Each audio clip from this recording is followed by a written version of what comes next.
Прошло уже 2 недели, как ушел из жизни известный певец Юрий Шатунов.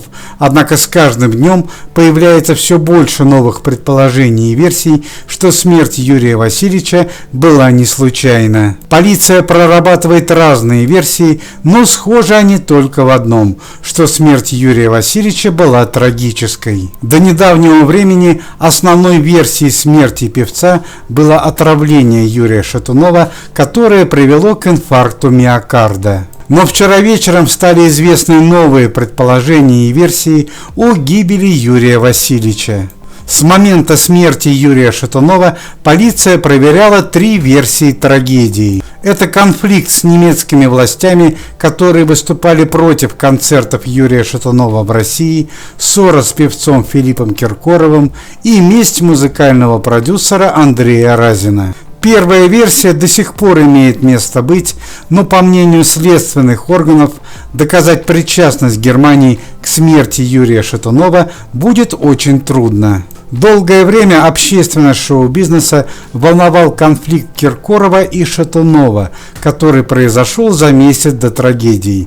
Но после проверки всех обстоятельств и допроса Филиппа Бедросовича эта версия растаяла как дым. До вчерашнего дня самой актуальной версией смерти Юрия Васильевича был конфликт Шатунова и Андрея Разина. Напомним, что музыкальный продюсер группы «Ласковый май» на данный момент находится под стражей и дает показания. Однако помимо этих версий появились 2 новых предположения о гибели Юрия Васильевича. У Юрия Шатунова есть собственный ресторан в городе Санкт-Петербург. В феврале этого года у артиста возник серьезный конфликт с конкурентами по бизнесу. По словам супруги певца Светланы, Юрий Васильевич обращался даже в правоохранительные органы, чтобы решить эту проблему. Шатунова буквально вынуждали продавать этот ресторан по невыгодным для него условиям. Дело о ресторане так и ничем не закончилось, так как артист уехал на гастроли. Однако полиция решила обратить внимание на этот конфликт и проверить конкурентов по бизнесу.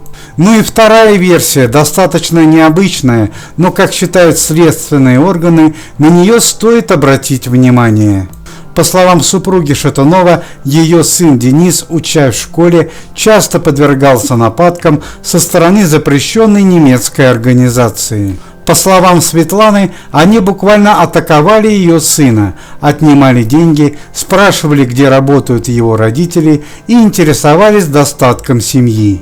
Как-то вечером они пришли к нам домой и стали требовать денег, вспоминает жена Шатунова. Юрий был на гастролях, и мы вызвали полицию. Полиция считает, что 4-я версия явно слабовата, но она также будет проверена следственными органами.